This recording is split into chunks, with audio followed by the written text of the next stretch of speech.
Students, आप सभी का जितेंद्र कुमार क्लासेस में स्वागत है। आज हम नया चैप्टर स्टार्ट करेंगे ऑब्व्यू। ऑब्व्यू को इंग्लिश में बोलते हैं मैट्रिसेस। ठीक है, तो सबसे पहले हम ऑब्व्यू की डेफिनेशन पढ़ेंगे।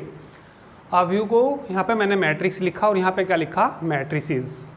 तो मैट्रिक्स होता है एक ऑब्व्यू और मैट्रिसेस होते हैं बहुत सारे ऑब्व्यू। मैट्रिसेस इसका बहुवचन है और मैट्रिक्स क्या है, इसका एक वचन। ठीक है, तो सबसे पहले इसकी परिभाषा देखिए।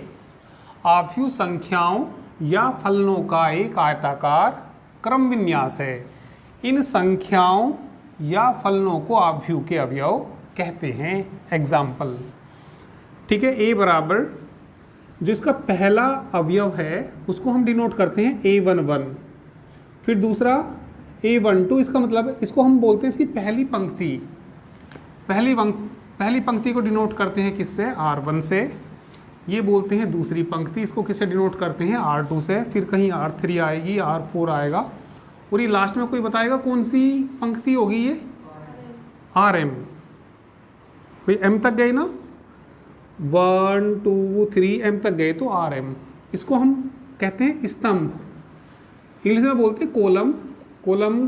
पहले कॉलम को किससे डिनोट करेंगे, C1 से, दूसरे को C2 से, ऐसे ही इसको किससे डिनोट करेंगे, CN से।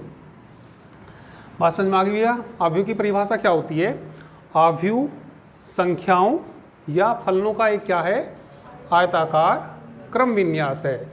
इन संख्याओं या फलनों को क्या बोलते हैं, ऑब्व्यू के क्या बोलते हैं, अवयव कहते हैं।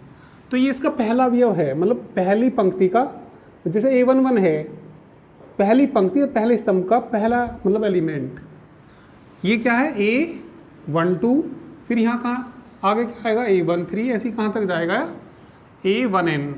सिमेट्री आ गई समझ में इनकी भाई। फिर A1, फिर दूसरा, ये कौन सी पंक्ति है, दूसरी पंक्ति का कौन सा एलिमेंट है, पहला।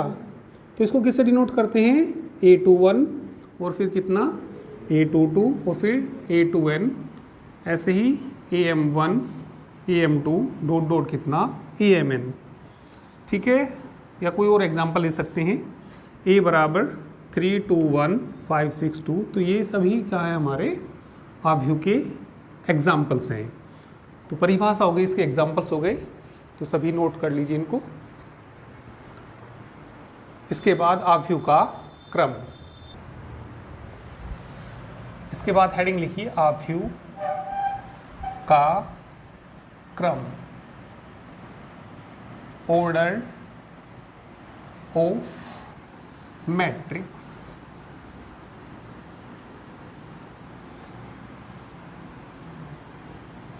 परिभाषा लिखने से पहले समझ लीजिए ऑब्व्यू का क्रम क्या होता है।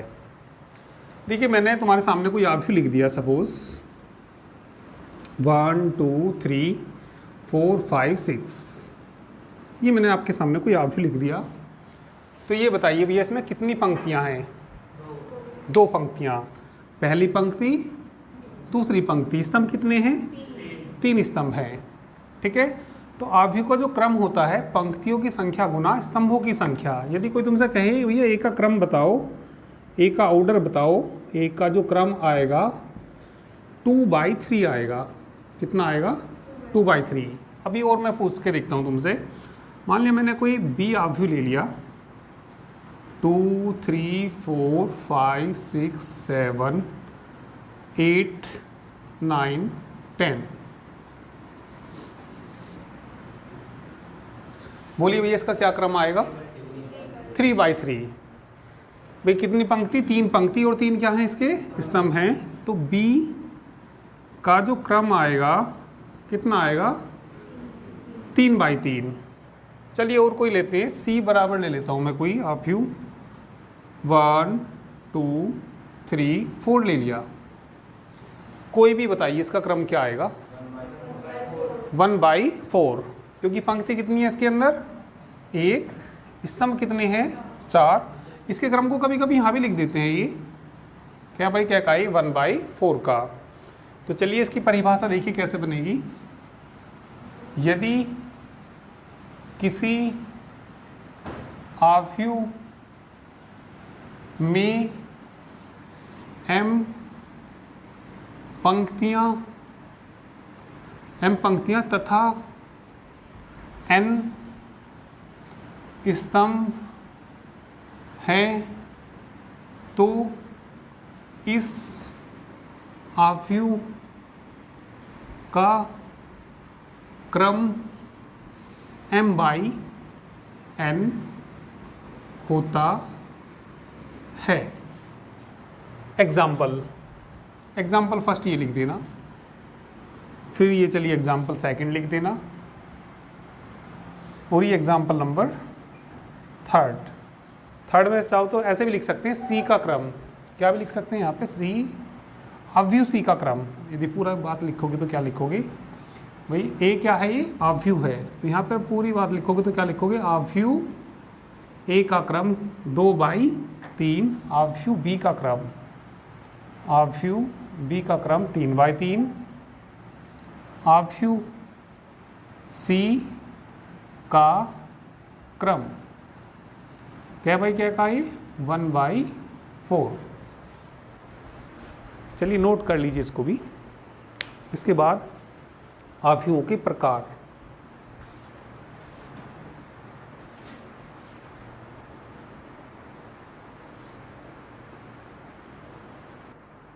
चलिए अब हेडिंग लिखिए, आव्यूहों के प्रकार। इसमें क्या कहेंगे, टाइप्स ऑफ मैट्रिसेस।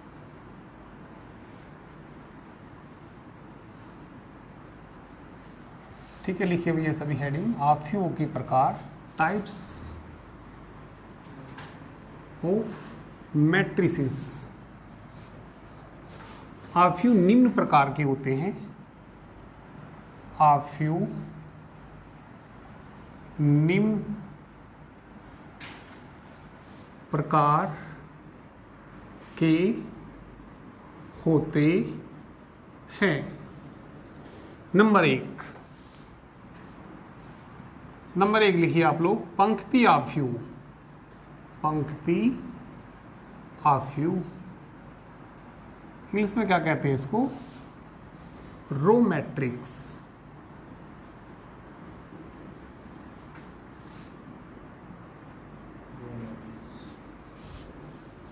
वह आव्यूह जिसमें केवल एक पंक्ति हो उसे पंक्ति आव्यूह कहते हैं। बात समझ में आ गई क्या? वह आव्यूह जिसमें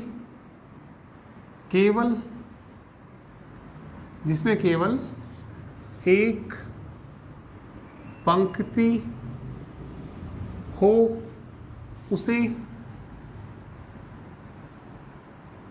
पंक्ति आव्यूह कहते हैं।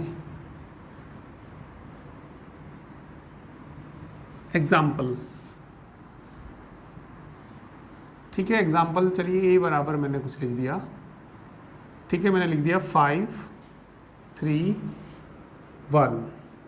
कितनी पंक्ति है इसमें? एक पंक्ति है, तो कैसा आव्यूह हो गया ये? पंक्ति आव्यूह। बात समझ में आ गई?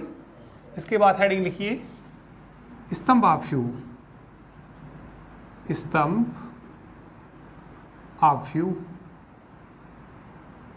ठीक है, हॉरिजॉन्टल मैट्रिक्स। हाँ, ये तो रो हो गया, column matrix, sorry, column matrix. तो बात समझ आ गई होगी भैया, स्तंभ आव्यूह भी क्या होता है, समझ गए ना? जिस आव्यूह में केवल एक स्तंभ हो, वह आव्यूह स्तंभ आव्यूह कहलाता है। चलिए लिख दीजिए, जिस आव्यूह में केवल एक स्तंभ हो, स्तंभ आव्यूह कहलाता है। एग्जाम्पल, ए बराबर ए लिख लीजिए, 1 2 3। क्या कोई इसका क्रम बता सकता है? 3/1। ठीक है भाई, कितनी पंक्ति इसमें? 3/1 ऐसा चाहो तो लिख सकते हैं। इसका क्रम 1/3। ठीक है, 1/3। नहीं, आगे पीछे नहीं लिख सकती। 1/3 है तो बस 1/3 है। हाँ, पंक्तियों की संख्या गुना स्तंभों की संख्या।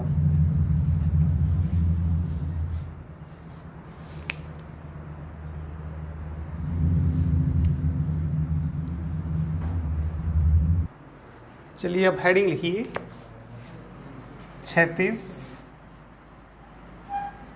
आफ्यू, 36 आफ्यू हॉरिजॉन्टल। ठीक है,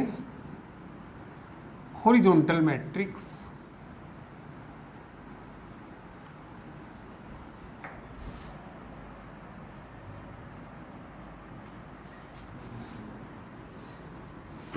देखिए, जैसे विथ 36 का मतलब आप समझते होंगे। जैसे मैं आपके सामने दो लाइन खींचूं, एक लाइन ये ऐसे खींच दी और एक लाइन ये ऐसे खींच दी। इस रेखा को क्या बोलते हैं? क्षैतिज रेखा। इस रेखा को क्या बोलते हैं भैया? क्षैतिज रेखा। इसको क्या बोलते हैं? ऊर्ध्वाधर रेखा। ऊर्ध्वाधर रेखा। तो जो आव्यूह आपको ऐसे दिखाई देगा तो वो क्या कहलाएगा? क्षैतिज आव्यूह। जो ऐसे दिखाई देगा तो वो क्या कहलाएगा? ऊर्ध्वाधर आव्यूह। जैसे समझो, अभी मैंने कोई एग्जाम्पल ले लिया। पहले मैंने कोई आव्यूह ए लिख दिया। मैंने लिखा 1 5 3 2 2, फिर लिख दिया 6 2 1 3। ऐसा लग रहा ना? या ऐसा सीधा खड़ा लग रहा है, ऐसा लेटा हुआ लग रहा है। तो ये आव्यूह कैसा कहलाएगा? हमारा क्षैतिज आव्यूह। इसमें कितनी पंक्ति हैं? 2 पंक्ति। स्तंभ कितने हैं? 4। ठीक है, जिस आव्यूह में पंक्तियों की संख्या स्तंभों की संख्या से कम हो उस आव्यूह को क्षैतिज आव्यूह कहते हैं। नहीं, यही बात समझ में? ये कितनी पंक्तियां हैं इसके अंदर? 2 पंक्तियां हैं। स्तंभ कितने हैं इसके अंदर? 4। तो जिस आव्यूह में पंक्तियों की संख्या स्तंभों की संख्या से कम हो उस आव्यूह को क्षैतिज आव्यूह कहते हैं। या ये भी कह सकते हैं, जिस आव्यूह में स्तंभों की संख्या पंक्तियों की संख्या से अधिक हो उस आव्यूह को क्षैतिज आव्यूह कहते हैं। चलिए लिखवा दीजिए। हाँ बताइए भैया। जिस आव्यूह में किसकी? पंक्तियों की संख्या।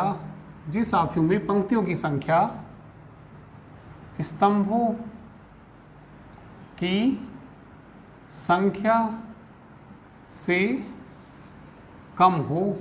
बात समझ में आ गई ना? जिस आव्यूह में पंक्तियों की संख्या स्तंभों की संख्या से कम हो उस आव्यूह को क्षैतिज आव्यूह कहते हैं। एग्जाम्पल ये हो गया। अब जैसे मैंने थोड़ी देर पहले आपको पंक्ति आव्यूह का लिखाया था, है ना भाई? 1 2 3 4 लिखा है। सपोज कॉमन ही आएगा इनके बीच में। तो ये क्षैतिज आव्यूह है या नहीं है? कोई पंक्ति आव्यूह कैसा आव्यूह होता है? क्षैतिज आव्यूह होता है। ठीक है, क्या कोई क्षैतिज आव्यूह पंक्ति आव्यूह हो सकता है? नहीं हो सकता। अब जैसे ये क्या है? ये क्षैतिज है, पंक्ति तो है नहीं ये, क्योंकि पंक्ति में केवल कितनी पंक्ति होनी चाहिए? एक पंक्ति। तो कोई पंक्ति आव्यूह क्षैतिज आव्यूह होता है, जबकि कोई क्षैतिज आव्यूह पंक्ति आव्यूह नहीं हो सकता। ठीक है। इसके बाद हेडिंग क्या लिखेंगे, इसके बाद हेडिंग क्या लिखेंगे, ऊर्ध्वाधर आव्यूह। ठीक है, इसको क्या बोलते हैं इंग्लिश में, वर्टिकल मैट्रिक्स, वर्टिकल मैट्रिक्स। ऊर्ध्वाधर से समझ गए होंगे ना। कोई एग्जाम्पल ई बराबर, चलो पहले एग्जाम्पल लिख देता हूँ। ठीक है भाई, जैसे सपोज यहाँ को देखना, मैंने लिख दिया 1 5 3 2 1 6 3 8 ऐसा बना दिया। तो कैसा कैसा आव्यूह लग रहा तुम्हें, ये ऐसा सीधा खड़ा हुआ लग रहा, तो कैसा आव्यूह है ये, ऊर्ध्वाधर आव्यूह है। जिस आव्यूह में पंक्तियों की संख्या स्तंभों की संख्या से अधिक हो, उस आव्यूह को ऊर्ध्वाधर आव्यूह कहते हैं। आगे ना बात समझ में। तो बताइए क्या, जिस आव्यूह में पंक्तियों की संख्या, पंक्तियों की संख्या स्तंभों की संख्या से अधिक हो, अधिक हो, उसे ऊर्ध्वाधर आव्यूह कहते हैं। एग्जाम्पल थोड़ी जगह कम है, मैंने यहाँ लिख दिया, तो एग्जाम्पल तुम नीचे लिख लेना, वहाँ जगह कम है मैंने उधर लिख दिया। ठीक है, नोट करिए। इसके बाद ना वर्ग आव्यूह पढ़ेंगे, स्क्वायर मैट्रिक्स।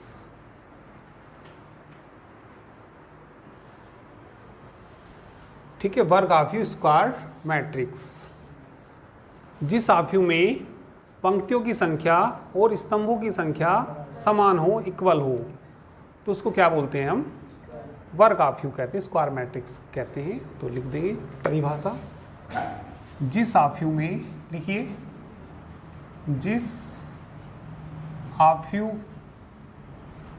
में पंक्तियों की संख्या, जिस आव्यूह में पंक्तियों की संख्या स्तंभों की संख्या के बराबर हो, के बराबर हो, जिस आव्यूह में पंक्तियों की संख्या स्तंभों की संख्या के बराबर हो, उस आव्यूह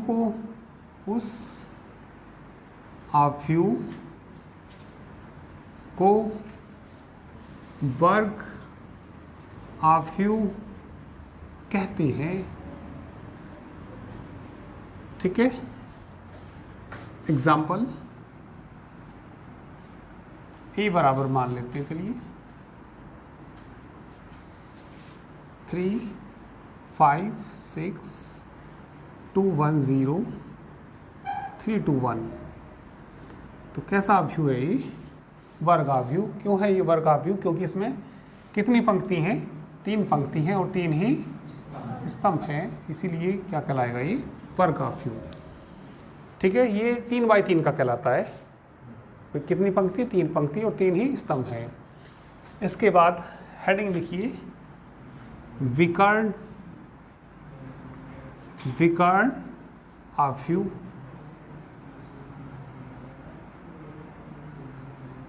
डायगोनल मैट्रिक्स,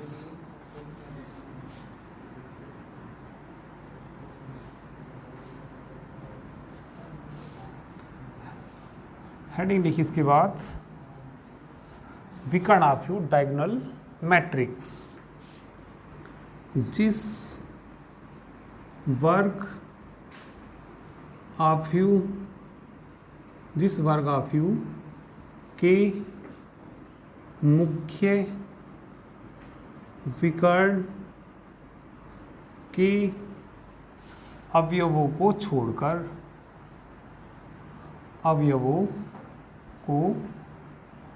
छोड़कर शेष सभी शून्य हों वह आव्यूह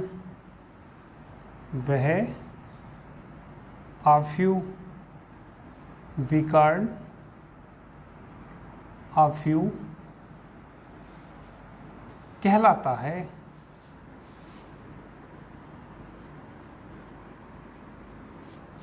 ठीक है, समझना जरा एग्जाम्पल से। जिस वर्गाव्यूह, सबसे पहले तो वर्गाव्यूह होना जरूरी है। ठीक है, वर्गाव्यूह क्या होता है? जिसकी पंक्तियों की संख्या और स्तंभों की संख्या कैसी हो? समान हो। अभी मैंने यहाँ पे लिख दिया 5, यहाँ लिख दिया 0 0 0, 3 लिख दिया 0 0 0, यहाँ पे कुछ और लिख दिया 8 लिख दिया। 1 मिनट पहले समझना। ठीक है, देखो जिस वर्गाव्यूह के, ये मुख्य विकर्ण कहलाता है, ये वाला विकर्ण प्रिंसिपल डायगोनल। जिस वर्गाव्यूह के मुख्य विकर्ण के अवयवों को छोड़कर शेष सारे कैसे हों? शून्य हों। भाई शेष सारे कैसे हैं? ये शून्य हैं। तो ऐसा वर्गाव्यूह क्या कहलाएगा? हमारा विकर्णाव्यूह। भाई उसका विकर्ण होना चाहिए। क्या है ये? इसका विकर्ण। तो विकर्ण को छोड़कर बाकी सारे कैसे हों? 0 हों। तो ऐसा जो आव्यूह कहलाता है वो क्या कहलाता है? हमारा विकर्ण आव्यूह कहलाता है, डायगोनल मैट्रिक्स कहलाता है। ठीक है, नोट कर लो दोनों परिभाषाएं। अच्छा हाँ, विकर्ण ऐसे भी हो सकता है, हाँ बिल्कुल, पर उसको मुख्य विकर्ण नहीं बोलते, इसको हम मुख्य विकर्ण कहते हैं। तो मैंने लिख दिया इसमें मुख्य विकर्ण। तो वो वाला नहीं होने का। जैसे भाई तुमने सही पूछा ये एग्जाम्पल, यदि मैं तुमसे ये कहूँ भैया ये कह रही 0 0 5 0 3 0 5 0 0, तो ये वाला आव्यूह विकर्ण आव्यूह नहीं है। ठीक है, ये सही पूछा तुमने। बस मुख्य विकर्ण होना चाहिए, कहने का मतलब भाई 2 ही तो विकर्ण होते हैं इसके, एक विकर्ण ये और एक ये, तो मुख्य विकर्ण के अवयव को छोड़कर।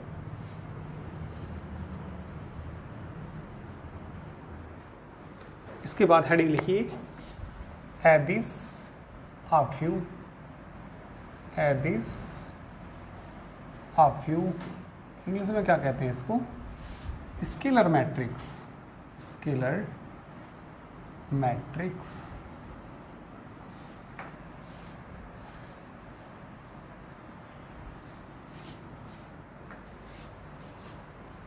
लेकिन जिस,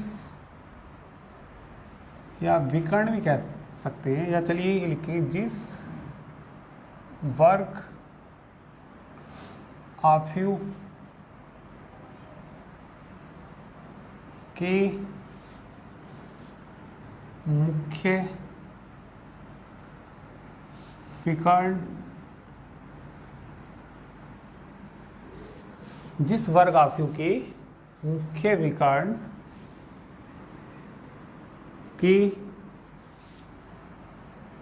सभी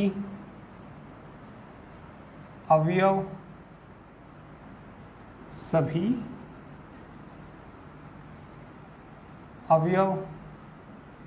समान और अशून्य होने चाहिए। जो अवयव होने चाहिए कैसे होने चाहिए? अशून्य, मतलब 0 ना होने चाहिए। जिस वर्ग आव्यूह के मुख्य विकर्ण के सभी अवयव अशून्य, जिस वर्ग आव्यूह के मुख्य विकर्ण के सभी अवयवों को, एक मिनट, जिस वर्ग आव्यूह के मुख्य विकर्ण के सभी अवयव समान हों और शेष अवयव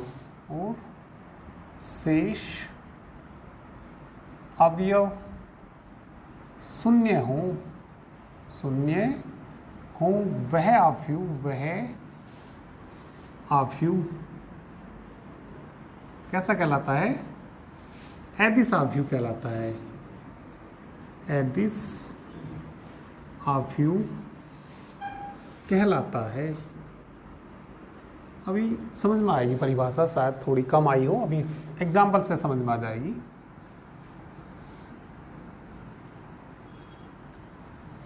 जिस वर्ग ऑफ यू, सबसे पहले तो क्या होना जरूरी है, वो वर्ग ऑफ यू होना जरूरी।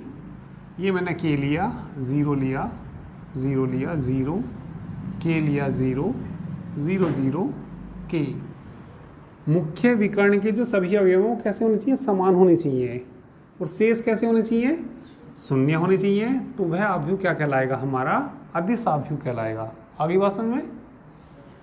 अब के की जगह कुछ भी हो सकता है, 5, 10, 15, 20 कुछ भी आ सकते हैं। भाई मान लीजिए यहाँ 5 आ गए तो यहाँ भी 5 आएगा, यहाँ भी 5 आएगा, और बाकी सब कैसे आएंगे, शून्य आएंगे। ठीक है, इसके बाद हेडिंग लिखिए, इकाई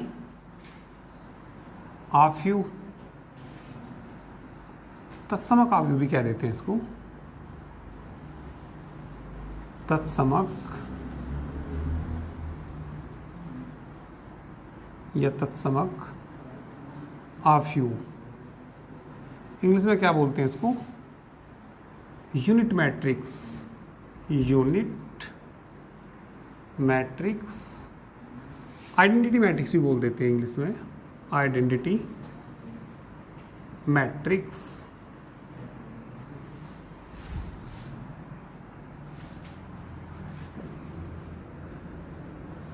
लिखिए, जिस वर्ग आव्यूह के, जिस वर्ग आव्यूह के मुख्य विकर्ण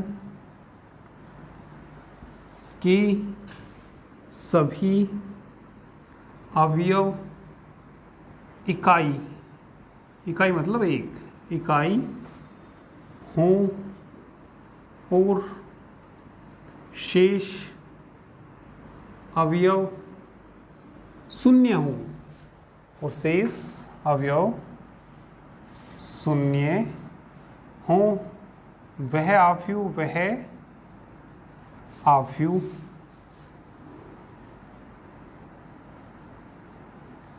कैसा आव्यूह कहलाता है, इकाई आव्यूह या तत्समक आव्यूह। चलो मैंने यहाँ पर इकाई लिख दिया, इकाई आव्यूह कहलाता है। समझ में आ गया भाई ये परिभाषा। क्या लिखा है मैंने, जिस वर्ग आव्यूह के मुख्य विकर्ण के सभी अवयव क्या हों, इकाई हों, और शेष कैसे हों, शून्य हो, तो वह आव्यूह क्या कहलाएगा, इकाई आव्यूह कहलाएगा, यूनिट मैट्रिक्स कहलाएगा। एग्जाम्पल कहाँ को लिखूँ, चलो यहाँ नीचे थोड़ी सी जगह मुझे कम नज़र आ रही, चलो यहाँ को मैं लिख देता हूँ, तुम नीचे लिखना बिल्कुल यहाँ पे। ए बराबर 3/3 का भी ले सकते हैं, 4/4 का ले सकते हैं, 5/5 का। ठीक है, 0 1 0 0 0 1, ये मैंने 3/3 का ले लिया। एक 2/2 का भी ले सकते हैं। ठीक है, अच्छा नीचे थोड़ा सा दिखाई नहीं दे रहा, कैमरा थोड़ा सा भैया एडजस्ट कर देते हैं, अब सही दिखेगा। चलिए नोट कर लीजिए, इसके बाद हेडिंग लिखेंगे, शून्य आव्यूह, जीरो मैट्रिक्स। शून्य आव्यूह, जीरो मैट्रिक्स। जिस आव्यूह में, जिस आव्यूह, इसमें वर्ग हो या ना हो इससे कोई फर्क नहीं पड़ेगा, इसमें वर्ग की कोई जरूरत नहीं है, कैसा भी हो चाहे। तो क्या लिखेंगे, जिस आव्यूह के, जिस आव्यूह के सभी अवयव, सभी अवयव शून्य हो, शून्य हो, वह आव्यूह, वह आव्यूह शून्य आव्यूह कहलाता है, शून्य आव्यूह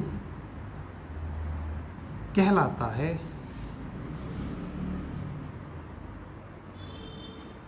कहलाता है, इसे ओ से प्रदर्शित करते हैं, इसे ओ से प्रदर्शित करते हैं।